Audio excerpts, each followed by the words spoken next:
When I was 16 years old, I went on a winter camping trip in Colorado. I went on winter camping trips most years. We were staying in huts. We'd actually stayed in snow caves before, the week before, and conditions were terrible. But we went up to this hut up near Ashcroft, Colorado, and the snow conditions were incredible. So we decided instead of pushing on the next day, we were going to hike back up to this peak where we had the area where we had lunch the day before to go skiing, and it was incredible conditions. So we went up to the top, and I'm always the slowest. On the way on the uphill, I was always the slowest up. So, I finally catch up with everybody, and they're all standing in the middle of this field. And one of the students, this guy John, he's kind of uncomfortable, and he's like, I want to go back. This doesn't feel safe to me. We should not be here. And I was like, well, you know what? There's great skiing to be had from here. I'll go with you. So one of the faculty members was like, well, John, I'll go with you if you want to go. So the three of us were going to turn around. And he changed his mind. He's like, fuck it, let's go up. Sorry. He said, let's just go up. We went to the top. We ate our lunch. And then we got our equipment on, got ready to go skiing. And Carrie, the teacher, was a really good Olympic quality skier. She was an amazing telemarker. She went down the snowfield first, and it was beautiful snow, waist deep, dry powder, incredible. Then John went after Carrie and made some turns and went to the bottom, and he actually had gotten his foot hooked, and he was kind of getting unhooked. But he made his turns, and it was my turn to go. So I made a turn, and I stopped, and I suddenly felt my feet slipping. And I looked down, and my feet were not slipping. And I looked up, and the trees were going uphill. I was like confused. There was something very strange going. Everything was moving, but nothing was moving. What the fuck? So I suddenly realized that I was in the middle of a giant slab of snow that started breaking up and sliding downhill. And we were trying to go down and to the left, and this was pulling me off and to the right. And all of a sudden, it just turned into, I went from being in a quiet field of snow to I was riding down the middle of Niagara Falls. And the snow pulled me under, everything went black, and I didn't know which way was up, and I was swimming, and there was a tree. I remember seeing a tree, and I was heading towards the tree, and I was like, I gotta reach this tree, I gotta grab the tree. So I reached out in the snow, swimming, and yeah, sure enough, there was the tree. It was about the right timing, and I grabbed onto it, and I held onto it, and the snow started pressing, and all of this cubic yards of snow behind just pushing on me and crushing, and all this pressure, and suddenly it was gone.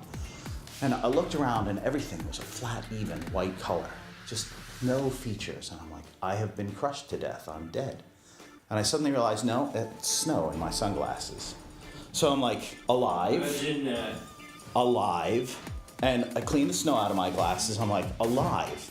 Now, I had been screaming the whole way down because I was 16. I was a kid. But all of a sudden, I'm realizing I am still alive. And so I start shouting, I'm alive, I'm alive.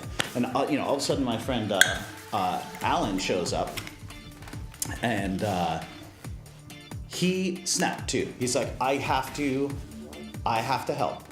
So he comes up to me, he's like, you're alive? I'm like, yeah. He's good. You can come with me. You're gonna help look for the others. So we had what's called avalanche cords, which is like 100 feet of string that you dangle behind you that had arrows in it. And the idea is that if you get into an avalanche, a piece of this string will be sticking out of the snow and they can find you. We start looking for avalanche cords, and we're going back and forth, and we can see where this slide has come through and just chewed all the trees clear of their branches and just ate everything as it slid through and just keeps on going down. And all of a sudden, I hear, the teacher, Carrie, she's like, I'm okay. Because the teacher and John, who were below me, were the two others who had gotten into the slide. So that's who we're looking for. Well, I see Carrie, and she's buried up to her neck. So I go ski over to her, and she's like saying, look over there, look over there. I'm like, well, maybe she can help us. So I go to dig her out, and I start digging her out. My friend Alan comes over, and he finds an avalanche cord. And he follows it, he's trailing it, and it goes up, and it's looped around a tree, and it's Carrie's. So we're like, okay, we're still looking for John. Okay. So they start going back and forth, and they come up to the edge, and it's a cliff there. Like, it's too steep to ski. And my friend Alan, looking around, comes across another avalanche cord, and he follows it around, and he follows it around, and he follows it around, and it comes up, and the end is broken off. And that's John on that string. He's gone. And so we just There was nothing we could say or do. And Alan just looked at me and Steve, the other teacher who had come down and joined us, and the three of them came over and we started just quietly digging Carrie out. And a minute later, we heard John. And he was at the bottom. He had swam headfirst down a chute that was too steep for me to ski, and came up in a pile of snow that was as big as a house. It was probably 30 foot deep. Yeah, he saw light through the snow, and he dug himself out with a broken collarbone and a dislocated ankle. So I wound up skiing down to him, but looking back up at that chute, I had spent, over a month in that exact area working on a cabin for a faculty member when I was in middle school. I knew this area incredibly well, and I came this close to losing my life right there. And it just made me realize how important it is to really live your life. To really be aware of the fact that you could be standing in a quiet field one day and in a waterfall the next second. And it just really taught me a lot. The other thing that I learned from it is that there are situations, there are moments of panic in our life. And the best thing to do is to not panic, but to be one of the people who saves everybody else who panics.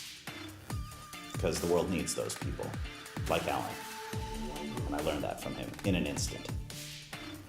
I'm Ivan DeWolf, you're in the neighborhood.